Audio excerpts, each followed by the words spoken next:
car behind me is everything an enthusiast could ever ask for. It has a great throbbing V8, a 5-speed manual transmission, rear-wheel drive, hatchback versatility, true motorsport pedigree, and supercar styling inside and out. The Rover 3500 is like a dream come true. In other words, a Porsche Panamera with actual good looks, a manual transmission, and real race trophies. And yet, if you grew up in America, you probably don't even know that this car existed.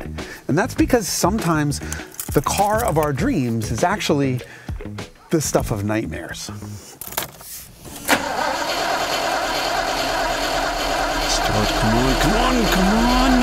Let's hate this car, come on, motherfucking son of a...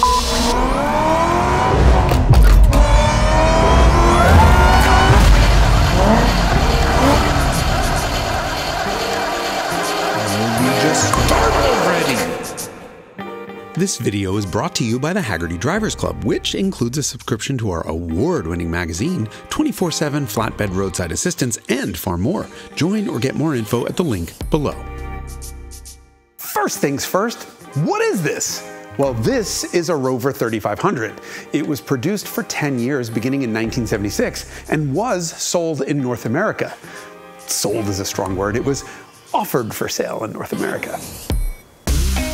Who is Rover, you might ask? Well, think Land Rover, just without the land. Rover cars, Land Rover trucks. Same company. Rover's earliest achievement dates all the way back to 1885, when it created the Rover Safety Bicycle, which set the pattern for all modern bicycles. 2 similarly sized wheels with a chain driving the rear.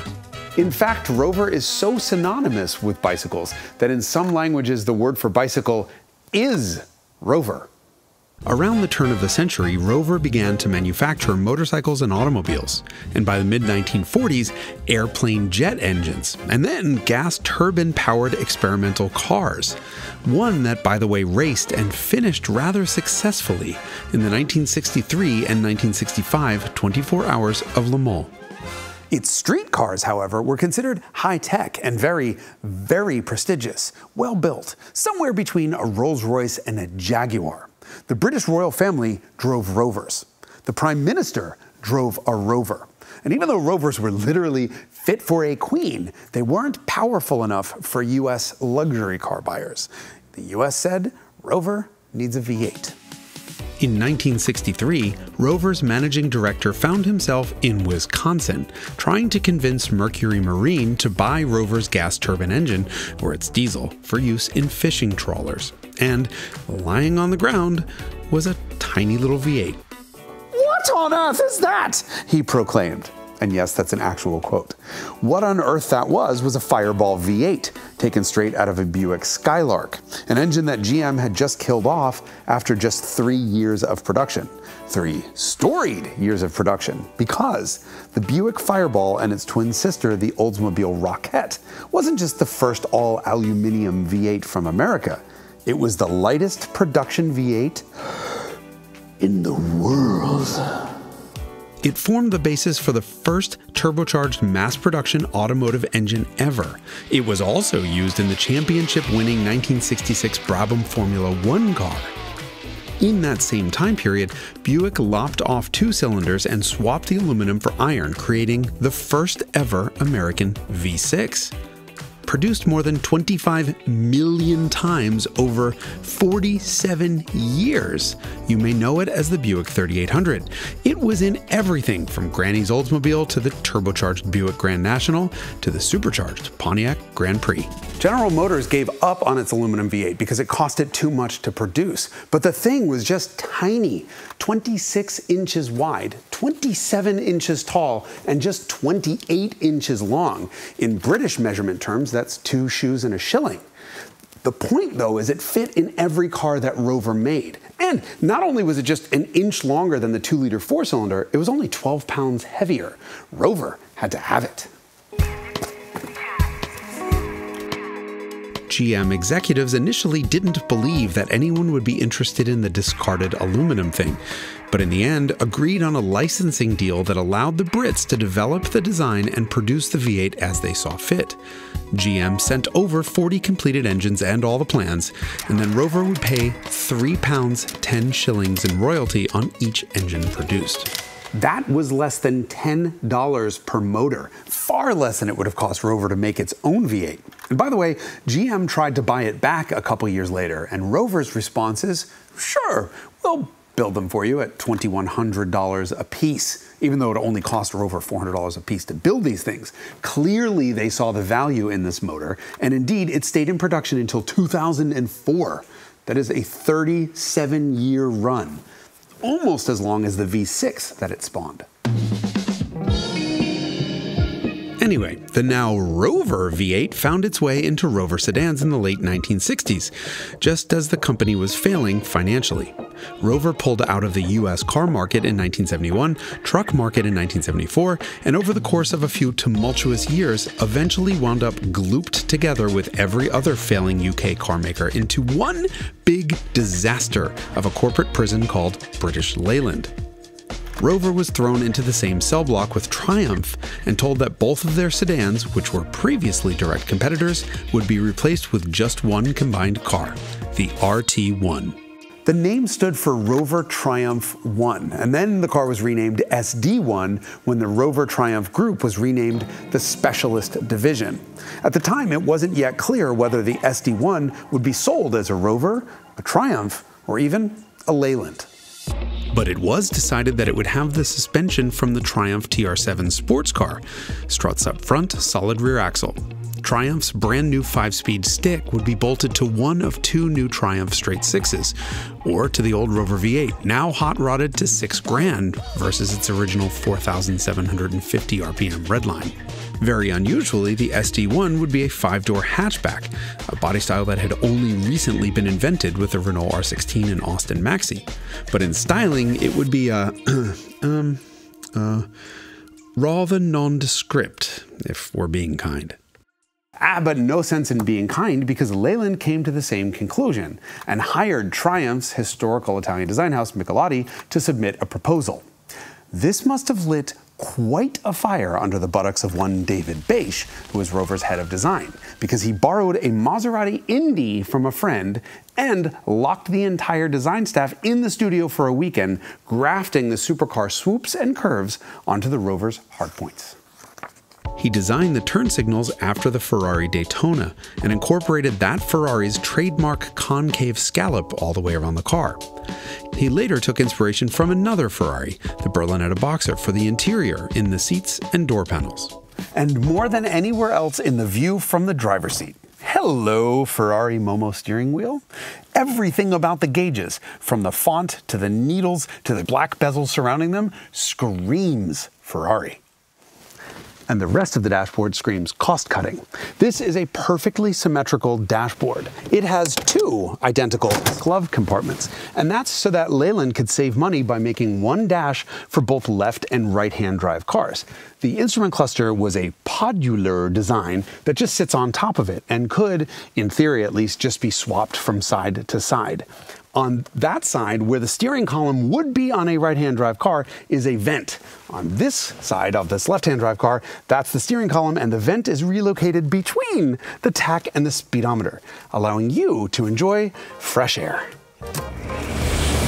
The Rover SD1 debuted in 1976 and won just about every single award you can think of, even beating the Mercedes W123, BMW E24 6 Series, Audi 100, Porsche 924, and Volkswagen Golf Diesel to take the European Car of the Year award.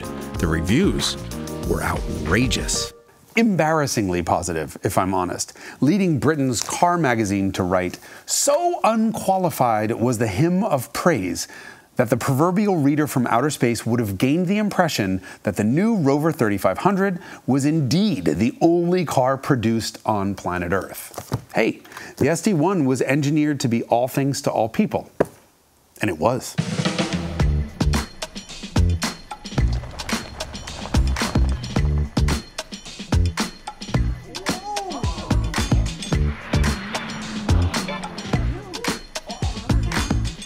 The rear seats folded down to give more cargo capacity than today's Range Rover Sport. With the longest fifth gear in the business, it used no more fuel than cars with half the displacement. It had self-leveling rear suspension with 9 inches of suspension travel, so bumps didn't bump. It had a temple bell chime when every other car had a buzzer. Its steering was just 2.7 turns lock to lock, as quick as today's Porsches. It looked every bit as exotic as Ferraris, Maseratis, and Mercedes, and it was a Malaise-era rocket, quicker to 60 than a base Corvette. Oh, the good old days when fast cars were painfully slow, kids didn't wear seatbelts, and Rover could make a painful-to-watch misogynistic video about its car's prowess. Here's my favorite.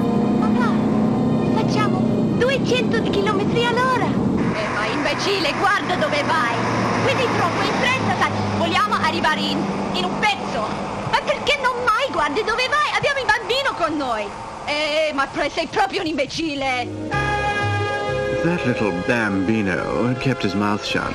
His mum would never have realized that they were traveling at over 120 miles per hour.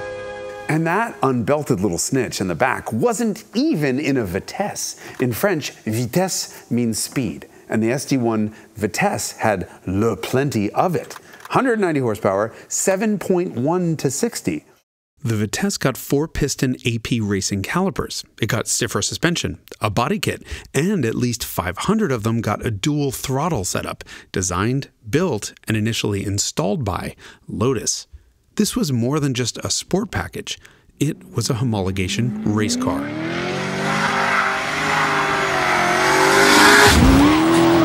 And the SD1 had one hell of a racing career. It took Rover's first win since 1907 at the RAC Tourist Trophy. It took first and second in class in the 1981 British Saloon Car Championship. It won again in 1982 when it also won the French Saloon Car Championship. It won 11 of 11 rounds in 1983, taking both the overall and manufacturer championships, before being DQ'd for a rule violation. But it won again in 1986, the same year that it also beat the venerable Mercedes Cosworth 190e 2.316 to take the overall win in DTM, the German championship. But that all came later. Back in 1976, the SD1 debuted innocently as a do-it-all family saloon. At home in the UK, the SD1 was an immediate runaway success with waiting lists and dealer markups. It took 4 years to come to America, and when it got here, the reviews were off the charts. Road & Track called it viceless. On the basis of its price, performance, handling, styling, comfort, and general standard of appointments, it should do very well in the US. But, and it's a very big but, the car will stand or fall entirely on the standard of quality control. That but is exactly the reason you've never heard of the Rover SD1. Its unreliability was legendary. Have a listen to what my old coworker at Automobile Magazine wrote about the SD1. Chief among the new Rover's many enemies was the diabolical build quality that only Britain's centrally cast cadres of uniquely inept managers, ludicrously militant trade unionists, and shoddy suppliers could guarantee. And he owned an SD1 when he wrote that. Whereas previously so many politicians and royals had made a point to drive Rovers, Prime Minister Margaret Thatcher wasn't interested in the SD1. The new Rover represented all that had gone wrong with British manufacturing. Mrs. Thatcher wouldn't touch it with a barge pole. She made sure that the Ministry of Defence bought a dozen P5s in black so that she would never, ever have to drive a Rover SD1. Autocar in the UK was no kinder. The finish of the car on delivery was poor by any standards. But by those of a near £5,000 motor car, it was downright disgusting. We're not talking Tesla-like panel gap stuff here. We're talking big stuff, like an innovative new electro-dip process that used an electrical charge to attract primer to the metal, creating the perfect bond to ensure corrosion resistance. However, the current was applied in the wrong direction and instead created a pocket of air between the metal and the paint, ensuring corrosion and causing the paint to flake off. We're talking about a car that was designed and built in the moistest country in the world that was as watertight as the Titan submersible. One British road tester complained about this in the most English way possible. He said, "Whenever the fan was used, this expensive douche would come into play. We had to put up with steamed windows and cold, wet feet." Funny thing, he turned the fan off and the douche stopped. And the reason why is the SD1 didn't have a ram air ventilation system. You turn the fan off and the airflow basically stops. Which is incredibly ironic because one of the SD1's other innovations was a system designed to keep the side sills free of rust by forcing ram air through them to dry any water that had gotten in there. It came in this vent, went down here, through a channel, and back down. And guess what? Didn't work. Everything we've talked about so far is the 3500, the 3.5-liter version. That was the reliable one. There were several other versions, not a single one with a Rover engine in it. The only thing they had in common? British Leyland. The turbocharged, intercooled, direct-injected, jet-powered nuclear dumpster fire of red tape, cost-cutting, and labor disputes so dysfunctional that I couldn't have built a good car if it started from scratch and built a factory specifically for it. Which is exactly what it did for the SD1, which just meant that you could add a completely inexperienced labor force to the long list of SD1's troubles. The enormous gaping chasm between what this car should have been based on its engineering and what it wound up being based on its assembly is something we've never seen before and hopefully we'll never see again. Well, we saw it once after, when the Rover 3500 was replaced by the Rover 800 series, sold in the US as the Sterling 825 and later the 827. Those cars were literally Acura Legends styled to look like the SD1. And while the Legends sat atop the reliability rankings, the Rover 800 series was built in the same plant as the later SD1s had been. And as you might guess, it was one of the least reliable cars on sale. But I digress. In fairness, in the SD1 3500, it was really the electrics and the trim that were problematic, the former done by Lucas, Prince of Darkness. The engine and driveline was quite robust actually, which is one of the reasons the SD1 was so popular in the UK as a police car. In fact, reports from police agencies show they were spectacularly reliable at that job. And it's probably because they didn't have power windows or door locks to break. And who cares about wind noise or water leaks in a cop car? That can out-accelerate and out-handle all the bad guys' cars. Its ubiquity as a cop car in the UK is certainly responsible for a big part of the nostalgia the Rover SD1 commands on that side of the pond. They were once everywhere. Rover sold 300,000 of them. North America got just 1,254 Rover 3500s. Those Rovers were glued to the showroom floor, with a force far in excess of that which bound the paint to the metal. Which was a shame, because were it not for Leyland's dumpster fire of cost cutting, the SD1 actually was the enthusiast's dream come true.